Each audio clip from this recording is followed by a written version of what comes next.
savvy. Let's talk about it. Let's talk about it. Maybe a little jingle coming soon for future videos. But for now, let's get into the intro. Aloha everyone, it's your boy Tim, aka Rhino TC on IG and YT. That's Instagram and YouTube for those who aren't very abbreviation / social media savvy. With that said, let's get into this. Who am I? Well, for those who don't know me, my name is Tim. I live out here in Los Angeles, California. Beautiful place, but overpopulated for sure. For sure, 100% overpopulated. Too many people. But hey, that's the world we live in. I am an exotic animal professional in Beverly Hills. I'm also a science instructor for various schools in the Los Angeles district. I volunteer as a conservation officer in the Los Angeles area for a nonprofit supporting anti-poaching efforts. Boo poachers. And then I'm also the coordinator of my own passion project that deals with raising funds for wildlife conservation. Hey! So you can see a couple of my passions there, teaching, whether it be kids or adults, and then animals. All animals, but trying to help out the wildlife, you know? So with that said, what is the purpose of this? Well, as the title suggests, let's talk about it. It's about communication. One of the biggest problems I see with our society today is the way we communicate with each other. We're not taking advantage of various sources that we have, especially social media. Like there's so much cons. I hear so much talk about cons with social media, which is true. It's true if you look at it that way, but there's also a lot of pros to it. And since this is the way our society is going now, the latest information, latest technology, being able to everyone have an opinion and put it out there and share with the world, you know, relate people that relate with each other, they can find each other and build your own little networks. Now that can be used for bad, but it can also be used for good. So what side are you on? Use it for good. I mean, you don't have to, but if you're watching this, you're probably going to want to because we're not on that negative stuff here, all right? But with that said, communication, we all have different lives. We all have grown up different ways. We've been exposed to different things. Maybe we've been sheltered from a lot. So this is an easy way to share experience, share knowledge, get feedback from you all who have different experiences and different levels of knowledge on the subjects, different perspectives. So that'll help enlighten me on how you feel about these various topics, whether it's animal related, whether it's something trending in the news, whether it's MMA. This is obviously going to be heavily focused on what interests me because it's my thing, but hopefully it'll relate to a lot of you out there. Why now? Well, got to start somewhere, right? And I like to share a lot of advice, but you know, I have to practice what I preach as well. And so that's what I'm doing. You know, I'm taking action, getting started, and then going to build from this. This serves multiple purposes. Not only does it allow me to share, but it allows me to learn. It allows me to expand. It allows me to go down the rabbit hole, if you will, of experience with, you know, recording myself, speaking, learning how to communicate better, if you will.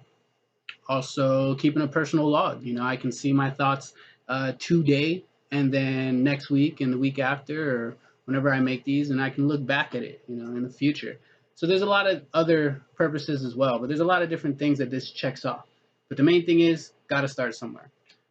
Sure, all of us have ideas. Yes, some are great, some are not.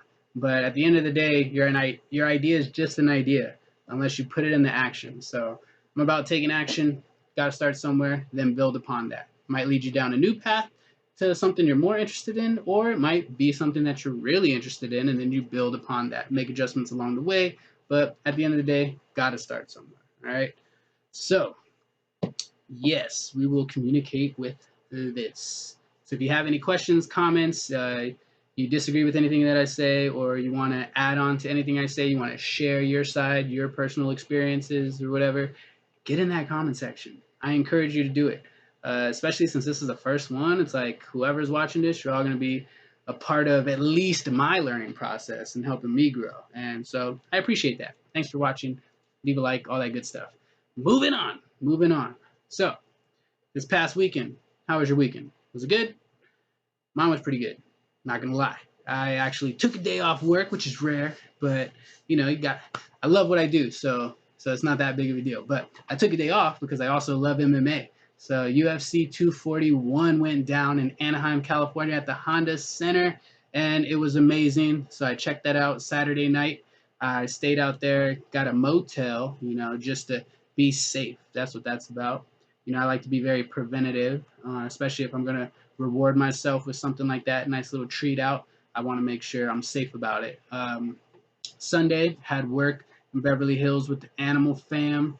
That was a good time, even though I spent most of the day cleaning monkey poo. Not gonna lie, but at the end of the day, a lot of people that work with animals, that's what you're doing. It's like children. You gotta clean up after them. You gotta take care of them. You gotta feed them. You gotta deal with their bodily fluids. But it's very rewarding work as well. It's stuff that not everyone gets an opportunity to do. And then the animals themselves, they're amazing. I mean, not only are the individual species, just crazy with how much they vary and the amazing adaptations that they have. But then individually, you have your species, general species information. For example, if I'm going to relate it back to people, you have your human species, things that we most of the time are like, and then you have your individual animal, your individual person, even though we are animals, they have their own personality. Same with the animals. They have their own personality. So even though something can be general for the species, there can be exceptions depending on that individual animal. So that's very fascinating and fun. We might get into that in other videos later, but let's see. So yeah, I had a good weekend. It was tight. I'll go over the UFC fights, the top three at least, in just a little bit. I'm looking at my cheat sheet right now to help try to keep me on track because I want to make this video shorter. Eventually, depending on feedback and how much time I have, I don't want to put a lot of pressure on myself to do this, but eventually I want to have longer videos going over a bunch of different topics and chop that up and give it to whoever might like bits and pieces of it, right? Because some of you like MMA, some of you have no clue about it. So that's all right. Some of you love animals, some of you could care less. Some of you like all the stuff, some of you, whatever. When we talk about trending topics, some of you might not know anything about it, like what's going on with Jay-Z right now and Colin Kaepernick and the NFL. I have my views on that, the sharks in Hawaii, how everyone thinks it's amazing, but some people in the zoo community are like, oh, that's terrible. Excuse me. Excuse me again. Woo. Stressing out these pregnant sharks. And, I have my thoughts on that. A lot of times I weigh out the pros and cons of what I'm aware of at the current moment. And then whatever has more pros, I side in that favor until I'm updated with new information. Or it stays that way until I'm not. So I don't think that really made sense, but you get where I'm going with that. But yeah, social media, pros and cons of social media, people get depressed because they're looking at highlights of other people's or businesses' lives and they're trying to compare themselves to it and they get jelly. And I understand it, but especially now being a little older, it's all about your mindset. If it's affecting you that bad, then get off it, stay off it, cool. If you need it for business or you want to utilize it in a positive way, I definitely encourage it. It's amazing the way that algorithms work and the way you can expose yourself to so much different content and learn from it. It's great. Like I enjoy watching TED Talks. I enjoy watching podcasts of different people interviewing different experts because those experts, they know different levels of stuff that we would never be exposed to, but now it's all basically at our access. Doesn't mean you dive full into it and believe in it 100%, but it's good to be exposed to it, hear about it, then use your own critical thinking and connect different things and whatever makes sense, stick with that until you learn something different. At the end of the day, there's way more information that we don't know than we do. So I'm the person that most of the time I believe almost everyone's right. And let me explain. I mean, like, yeah, you could be right for you, and you can be right for you. There's no reason for you to fight over it when you both can be right, but you both can be wrong as well. And people in general, going on a little tangent here, but people in general, like we at least from what I see, we like need to have an answer. We need to have a side, and for a lot of people, what that ends up doing is it segregates you, because you pick one side, and then people that don't pick that, you judge them, and you get in a group that's comfortable, and then you start secluding yourself away from other things. When in actuality, at least from what I've seen in my perspective, that a lot of people are somewhat right. Like there's a lot of things that are somewhere in the middle, you know. If we're going to relay it back to animals, if we're talking about animal welfare, animal rights, and not caring about animals, you know, there's animal rights who believe, you know, you should do anything and everything for the animals, and they should have the same rights as human beings. And then you have the people that think animals are like objects and you treat them however you want. And then, in my opinion, it's somewhere in the middle. You know, you can't treat them that way, but you shouldn't treat them that way. And somewhere in the middle, with my education and experience and the people around me, I believe that's where it lies. But we like to, you know, bicker and then be on far sides of the spectrum, if you will. Ooh, there'll be some future videos that dive into some real good stuff, in my opinion. That's hot topics, but it's going to depend on what kind of stuff you're into. So, moving on. Let's see, what should I talk about right now? Let's talk about UFC, right? Since that's what many of you like currently. Let's talk about mixed martial arts and the UFC fights that went down this past Saturday. Woo! Boy, did it live up to the hype. My boy, Nate Diaz, coming back, representing Stockton, California, after almost a 3-year layoff. UFC managed that horribly, all right? That's not Nate's fault. That's UFC. I'm putting all the blame on the UFC, all the blame on President Dana White. But he came back and he did his thing. So let's recap it. The fights that I did a little pre-talk about were Yoel Romero versus Paulo Costa. That was the third fight. The second fight from the main event was Nate Diaz versus Anthony Showtime Pettis. And then you have your main event, which was Daniel Cormier versus Stipe Miocic for the heavyweight title of the world. Well, so let's start off with Yoel and Paulo Costa. I predicted that Yoel would win the fight. I thought he was a better wrestler, more explosive, and had the, I wouldn't say better conditioning, but I just thought he was going to take out Paulo Costa really quick. He also has like way more experience. But I was wrong. That was an amazing fight. They were going back and forth for all 3 rounds. Heavy punches, very exciting, and it was very close. You know, the decision could have went either way, but they ended up going with Paulo Costa for the win, and I'm not going to argue it. You know, it was a great, exciting fight. Props to both fighters, and now he's in line for the next title shot. So he's going to be fighting most likely the winner of Israel Adesanya and Robert Whittaker. They're fighting down in Australia. It's going to be the biggest fight in Australian history. Hands down, it's going to happen. And most likely Paulo Costa is going to get the winner of that. Moving on. We're going to skip to the main event, which was Daniel Cormier versus Stipe Miocic for the heavyweight title.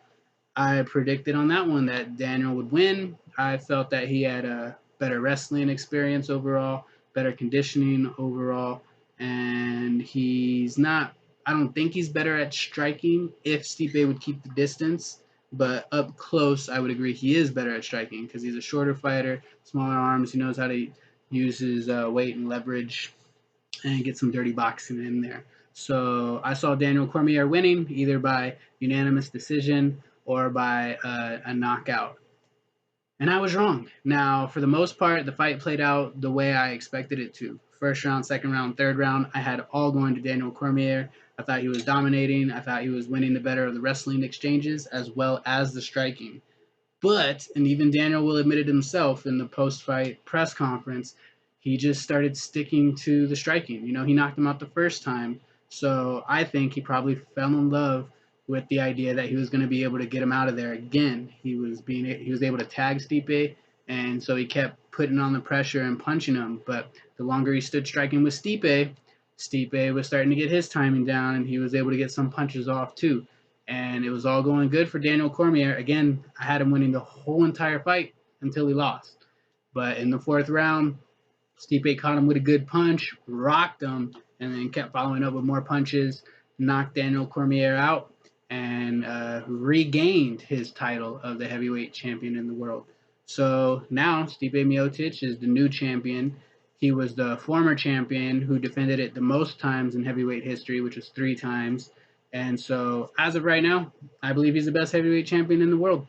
He proved everyone wrong. There is a large demand for the rubber match since they're both 1-1 now and both won by knockout. There could be a third fight, but Daniel Cormier, who's already done everything in the game and is one of the greatest of all times already, he could either try to get that third fight, which I'm sure the UFC would love to give him, especially since it would make the UFC a lot of money. But honestly, he's 40 years old now. He's already done everything in the game. And the thing about fighting is that it messes with your health and long term, whether it's, your joints, your appendages, but more importantly, your brain. So in my opinion, I would think he should just retire. Yeah, he could fight again. He'd probably win. I would pick him as the favorite in that fight too, because he was dominating, but it's not worth it. He's already doing a lot of great things outside of the octagon. And if he can put his pride aside and put his competitive nature aside, which is going to be tough, he's a beast. That's one of these things about these fighters. They're very competitive. But if he can put all that stuff aside and just focus on his career outside of the octagon, I think that would be best for him. Stipe, he's the champ now, so he's going to get an opportunity to make some money. There's a rematch with Francis Ngannou that can be coming up. There's a possible mega fight with John Bones Jones, the light heavyweight champion, right underneath him. He might come up. Those are some big payday fights. But yeah, so good for Stipe. They're both great fighters.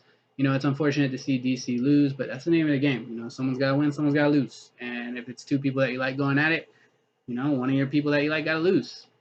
So let's get to the co-main event, the one that everyone's been waiting for. Nate Diaz versus Anthony Showtime Pettis. The judges score the contest 30-27, 30-27, and 29-28 for the winner by unanimous decision.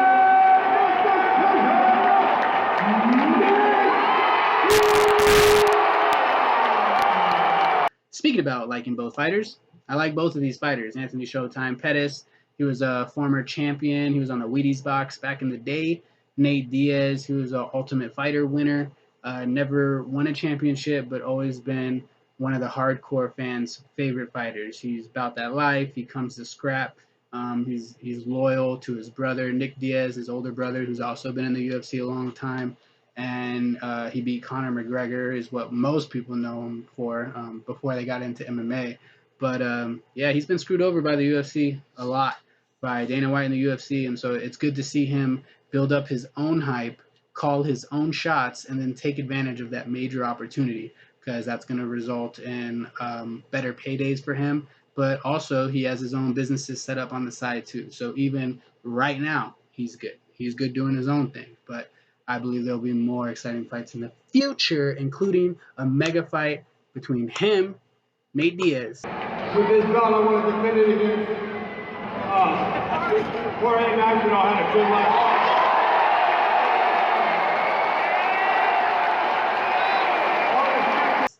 And Jorge Masvidal, the guy that most people know for knocking out Ben Askren in 5 seconds with a flying knee. Yeah, so Nate Diaz won that fight and then called out Jorge Masvidal, which is another fan favorite fighter. So it's going to be a fan favorite fight. Like, this is going to be amazing. There's no belts on the line, but Nate Diaz and Jorge, they're saying they're putting the baddest mother effer in the game belt on the line. So that's what they're fighting over. Who's the baddest mofo in the game? And they both have mutual respect for each other too, which I really like. So that's going to be a mega fight. It's going to be a huge fight, and I'm looking forward to that. So very exciting, very exciting. Let's try to wrap this video up, keep it short. So what to look forward for, or forward to, I should say. In the future, I would like to, right? I'm not going to put a lot of pressure on myself, but I would like to give updates about, trending topics, the Wildlife Challenge, which is the passion project of mine that I'm starting, updates about events with the nonprofit that I'm dealing with. So if you're in the Los Angeles / San Diego / Temecula / Southern California, if you're in Southern California, definitely stay tuned for that kind of stuff, because you can actually come to these events, have a great time, and support a great cause. So that'll be fun. And then, yeah, trending topics and whatever else. Animal topics. Maybe you guys see something in the news dealing with animals and you want an opinion from me on it, shoot it my way. Cute animal videos, whatever. I'm open to it all. So, yeah, that should be fun. So before I get out of here, though, I do want to leave you all with something that I think is extremely important, and that is my and your mindset. All right? Because your mindset is something that you can change. That is something you can control. In this world, there are so many stressors that affect us, and many of those things we can't change. We can't do anything about, yet we worry about it, and it messes with us mentally, which affects us physically as well. It affects the way we interact with people, and then the way that they interact with us, and then that contributes to even more stress, more negative feelings. So let's talk about the mindset. The mindset is something, no matter what situation you are in, that you can change. And so I recommend, doesn't mean I do it all the time. I try to practice what I preach, but I'm not perfect. I'm far from it. We all have our flaws, but I'm out here just trying to share with the world. Change your mindset. If something's going wrong, there's always, always, always a silver lining in everything. Just find it. Find that, focus on the positives.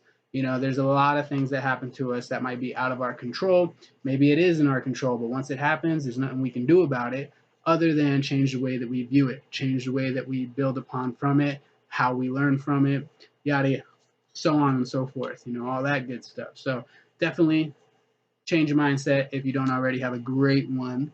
And that goes for anything negative that happens, just try to find that silver lining in there.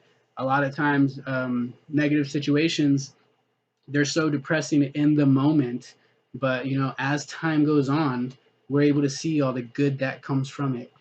Just to share with you real quick, I was terminated from one of my jobs that I was, putting in overtime for, like grinding for it, working hard for it. There was a discrepancy with the owner.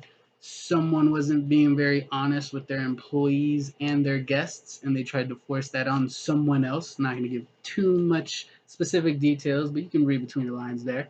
And in the moment, I was devastated. That definitely doesn't look good on a resume or anything like that. But the silver lining in it that I was able to find pretty quickly still didn't help my emotions. Help my emotions at the time, but I still was able to think about it at least. So even though, tears coming down, I'm still thinking about this positive stuff. Emotionally, still being affected. You got chemicals going on in your body. That's gonna happen.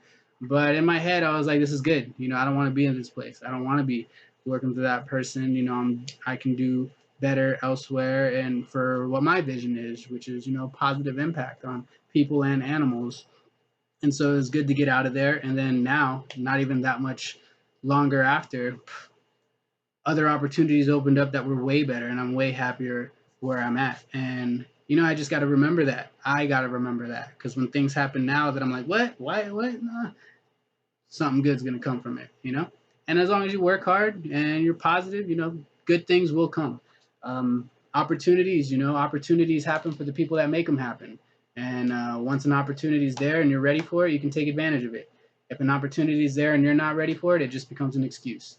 I would have if this would have happened. I could have if that would have happened. Oh, I was about. Oh man, my computer just crashed on me, so that's why it's just cutting straight to this. But I'll take that as a sign. I'll wrap it up because I was about to go on a rant about opportunities. Maybe I'll save that for the next video. I'm feeling pretty good about this. All right, so subscribe, comment, let me know what you think. Let me know your thoughts. Share words of encouragement. Tell me something random. I don't care. But thanks for tuning in for the first episode of Let's Talk About It. And until next time, deuces. By the way, I'll add that little segment of when my phone kept recording, but my computer got shut off. All right, I'm out. So if you're not ready for an opportunity, oh no, my computer just died on me. Oh no, and I didn't save anything. Are you crapping me right now? Let's see if I can bring it back up. Oh man, I'm nervous. Crap. You know what? Hey, nothing I can do about it, but just wait to see if it's there. If it's there, all's good. If it's not there, nothing I can do about it, but just do this over again. So, it is what it is. See, it's unfortunate, but I already feel a little bit better, and I'm not going to stress about it. Alright. Dang it.